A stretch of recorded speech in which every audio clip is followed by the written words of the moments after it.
જય જીની હરિહંસિત આચાર્યને કરું પ્રણામ। ઉપાધ્યાય સર્વ સાધુ કરતે સ્વપર કર્યા।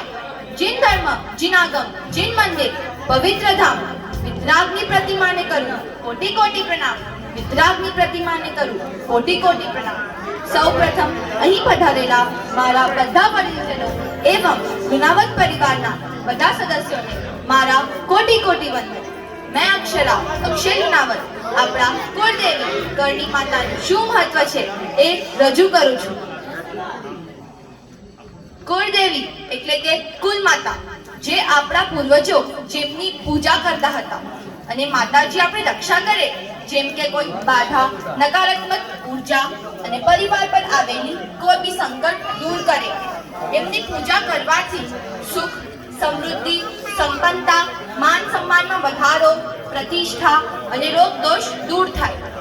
જેમ કોઈ બાળક ઉપર એમના માતા પિતાનો હાથ રહે તો કોઈ બગાડી ન શકે એવી જ રીતે અગર આપણા કુળ ઉપર કરણી માતાનો હાથ રહે તો આપણું પાંડુ કોઈ હલાવી ન શકે।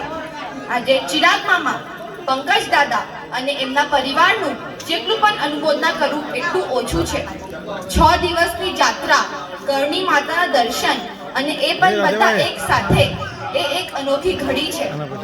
લુણાવત પરિવારની હું 3rd જનરેશન એટલે કે ત્રીજી પેઢી તો બી પણ બધા એકલા કનેક્ટેડ છે એ એક ગૌરવ ભરી વાત છે।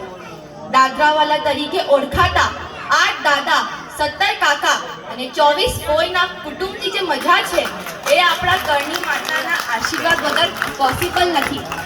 આજે દાદરા વાપી સેલવાસમાં વસેલા લુણાવત પરિવારને શીતલનાથ દાદા કરણી માતા અને પૂર્વજોના આશીર્વાદથી બધા સુખ સમૃદ્ધિમાં છે। એટલે કરણી માતાની રેગ્યુલર પૂજા કરો જેમથી એમના આશીર્વાદ આપણી ઉપર હંમેશા કાયમ રહે। એ જીરાવલાની જાત્રા નાકોડાજીના દર્શન કરણી માતાની મહા આરતી ઓસ્ત્રા તથા તારંગાજીની સંધ્યા ભક્તિ હંમેશા માટે યાદગાર રહેશે। ફરીથી થેન્ક યુ ચિરાગ મામા પંકજ દાદા અને લુણાવત પરિવારના બધા સદસ્યોને એટલી સરસ જાત્રા કરાવી। બોલો કરણી માતા કી જય।